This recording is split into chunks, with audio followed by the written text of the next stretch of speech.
ucapin ya. Yuk adik-adik, pasti kita masih semangat kan dalam memuji Tuhan. Jangan patah semangat ya, walaupun kita cuma melalui online, kita harus tetap semangat. Yuk sebelum kita mulaikan khotbah, kita memuji Tuhan. Kita nyanyi sama-sama ya adik-adik.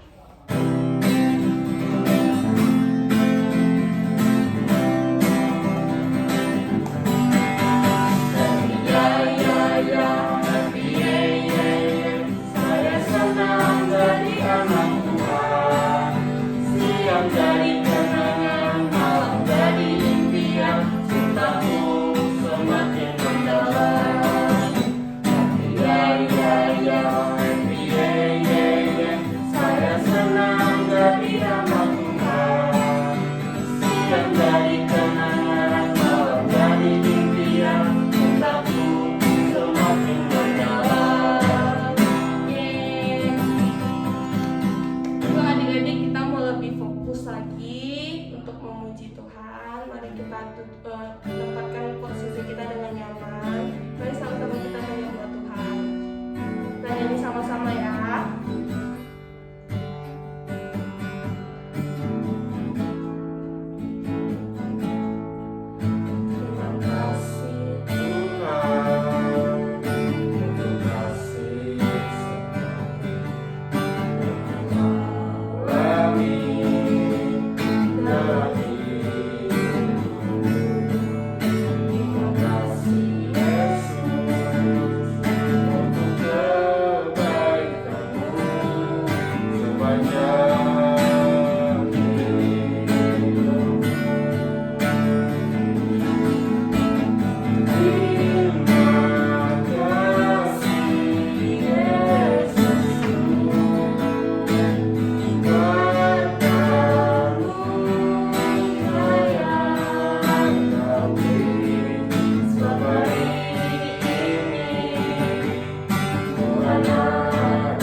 Kami ingin mendengarkan sedikit dari firman-Mu Tuhan. Fokuskan hati kami Tuhan supaya kami bisa mendengarkan kakak yang membaca khotbah kami pada hari ini dengan baik Tuhan. Dalam nama-Mu kami sudah berdoa dan mengucap syukur. Haleluya. Amin.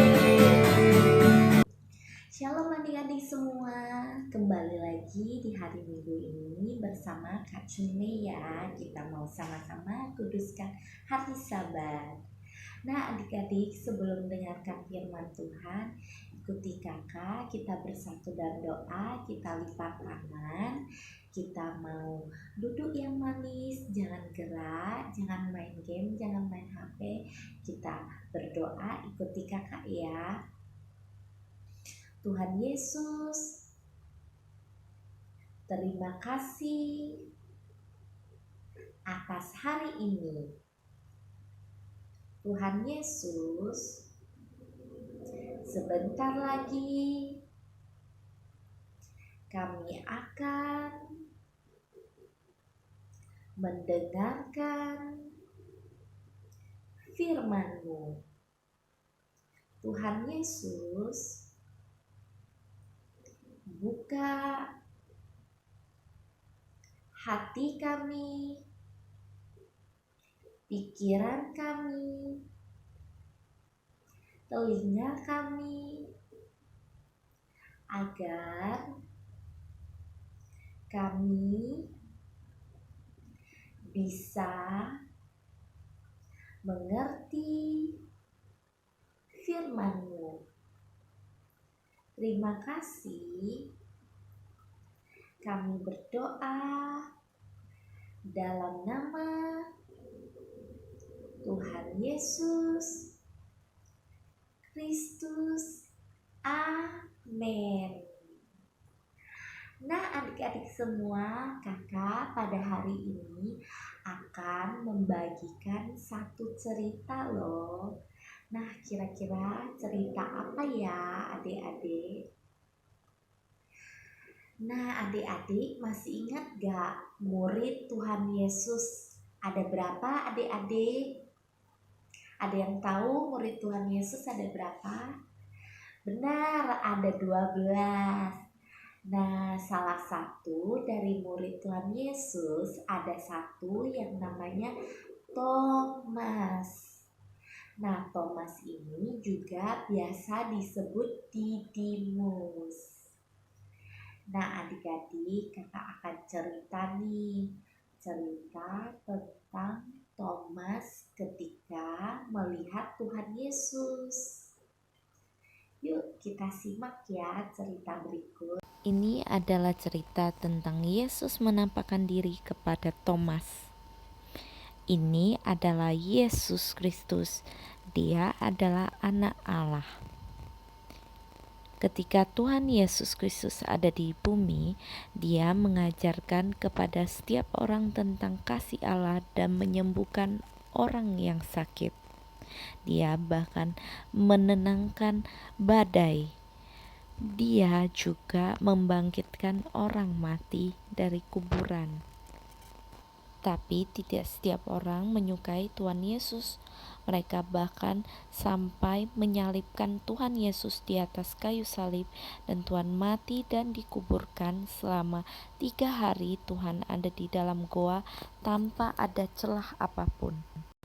Dan pada minggu pagi ada orang wanita yang datang untuk melihat goa Tuhan Yesus dan menemukan bahwa tidak ada seorang pun ada di goa. Tuhan Yesus telah bangkit. Dia telah bangkit dari kematian. Yuhu. What? Heyo.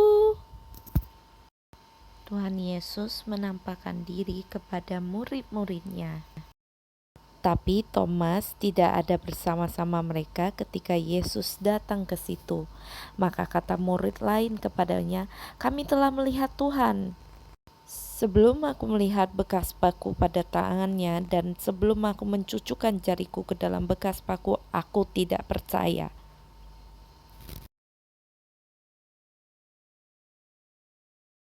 Delapan hari kemudian ketika murid-murid sedang berkumpul dan Thomas juga berada bersama-sama dengan mereka, tiba-tiba Tuhan Yesus hadir di antara mereka. Kemudian Tuhan Yesus berkata kepada Thomas, "Taruhlah jarimu di sini dan lihatlah tanganku. Ulurkanlah tanganmu dan cucukkanlah ke dalam lambungku, dan jangan engkau tidak percaya lagi melainkan percayalah." Thomas menjawab, "Ya Tuhan dan Allahku." Dan Tuhan Yesus berkata, "Karena engkau telah melihat aku, maka engkau percaya.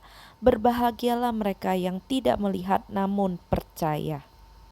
Nah, adik-adik udah melihat dan menonton kan cerita tentang Tuhan Yesus menampakkan diri kepada Thomas setelah Tuhan Yesus dibangkitkan. Nah, adik-adik, kakak mau ingatkan cerita tadi ada tertulis di Yohanes 20 ayat 24 sampai 29.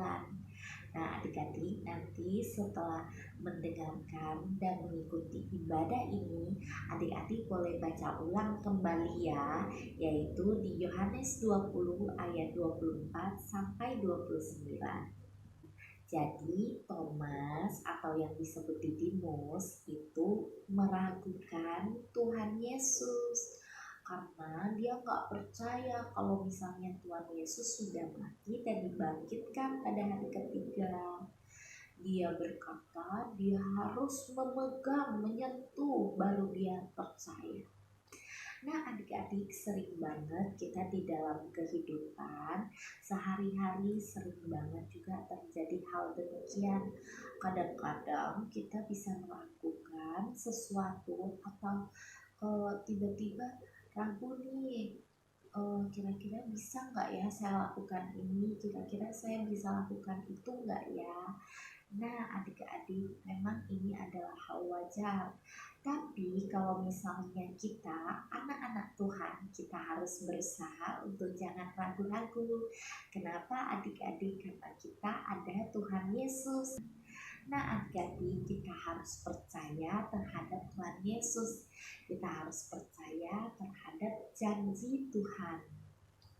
Nah, adik-adik, kalau misalnya ketika kita misalnya lagi ragu nih, kita mungkin sering nggak percaya bahwa kita itu bisa lakukan segala sesuatu. Tapi percayalah jikalau kita ada Tuhan, karena kita ada Tuhan, jadi kita sanggup melakukan hal-hal yang kita merasakan, oh ini kayaknya nggak mungkin terjadi. Nah, contohnya nih Kak, adik-adik, kakak mau sharingkan nih, kakak waktu sekolah, kakak pernah meragukan Tuhan atau meragukan diri kakak sendiri. Nah, kakak pas sekolah itu SMA sama SMP itu kakak udah mulai nih untuk komitmen sama Tuhan untuk tidak nyontek atau kerjasama di saat ulangan. Nah, adik-adik, ketika kakak SMP, kakak kelas 3 itu ada tryout dan juga atau ujian UN. Nah, kakak sempat ragu nih. Kakak udah belajar, udah berusaha latihan soal segala macam. Nah, ketika ujian nasional, kakak meragukan. Kakak sebelum ikut ujian nasional, kakak udah siapkan dengan sangat baik. Kakak udah rajin belajar, latihan soal dan segala macam. Kakak juga ketika menerima soal ujian nasional, kakak doa dulu kepada Tuhan, kakak berserah kepada Tuhan dan percaya kepada Tuhan. Nah, ketika kakak melihat soal-soal, terlebih lagi kakak lemahnya di mata pelajaran bahasa Indonesia. Nah, pas itu kakak sempat ragu dan kakak dalam hati berpikir, berbicara sama Tuhan ya. Kak bilang, Tuhan, Cumi udah lakukan segala sesuatu yang Cumi bisa. Cumi udah belajar dengan sungguh-sungguh. Tapi Tuhan, ini kenapa soalnya susah banget? Kenapa jawabannya mirip-mirip Tuhan? Jadi apa dong jawabannya Tuhan? Nah, kakak sempat mikir, aduh, atau kakak nyontek aja ya. Tapi kakak itu selalu berpegang pada komitmen awal kalau kakak itu tidak mau nyontek dan kakak mau mengandalkan Tuhan, karena kakak percaya yang penting kita beriman, iman yaitu percaya yang disertai dengan perbuatan, yaitu kakak rajin belajar, Tuhan tidak akan mempermalukan kakak. Dan akhirnya kakak berserah sama Tuhan, kakak kerjakan lembaran soal-soalnya kakak isi, kakak kerjakan sebisa kakak.